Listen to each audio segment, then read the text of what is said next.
தனியார் மயத்தை இனிமே பாஜக ஏற்காதுன்னு தமிழிசை சவுந்தரராஜன் சொல்லுவாங்களா?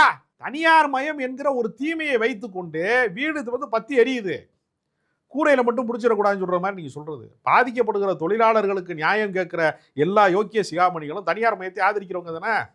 அதிமுக ஏதாவது குரல் கொடுத்துச்சா? நீங்க கேட்டீங்களா? தமிழ்நாட்டுக்கு எதிர்கட்சி தலைவர்னு ஒருத்தர் இருக்கிறாரு சார், அவர் தான் சொல்றாரு மக்கள் நக்சலைட்ல அமைதியா தானே போராடிட்டு இருந்தாங்க, அவங்களை கலைக்க வேண்டிய அவசியம் என்ன? தனியார் மையத்தை உருவாக்கினது அவர் தானங்க, முதல் குற்றவாளி அவர் தானங்க. எஃப்ஐஆர்ல ஃபர்ஸ்ட் முதல் குற்றவாளி சொல்லுவாங்க. அது மாதிரி நான் சொல்றேன், எடப்பாடி பழனிசாமி தான் முதல் குற்றவாளி தனியார் மையத்துக்கு. இந்த ஆட்சியோட நீட்சியா தானே இந்த ஆட்சி நடந்துகிட்டு இருக்கு. எந்த நீட்சியா இருக்கு? அவங்க பண்ண தவறுகளை சரி செய்ய தானே. ஏங்க அவர் துப்புரவு பணியாளர்களுக்கு, தூய்மை பணியாளர்களுக்கு இந்த மாதிரி அறிவிச்சிருக்காங்களே, இன்சூரன்ஸ்ல இருந்து அவங்களுக்கான எல்லா காப்பீட்டுல இருந்து. மக்கள் இதை கேட்கவே இல்லையே, நீங்க கேட்காத மட்டும் ஏன் பண்றீங்கன்னு தெரியல. கேட்காததே செய்யக்கூடிய இந்த அரசு கேட்பதை செய்யக்கூடாதா? செய்யும். கேட்டதை செய்வதற்கு தான் அரசு பணியேந்திரம் பண்ணி நல்ல சம்பளம் கொடுத்தாங்கன்னா அவங்களுக்கு தேவையான பொருட்களை அவங்களே வாங்கி. நான் என்ன கேட்கிறேன்னா நீங்க அவங்க காலை உணவு கேட்டாங்க இல்ல, அவங்க இட்லி கேட்டாங்களா இல்ல பாதாம் கீர் கேட்டாங்களா?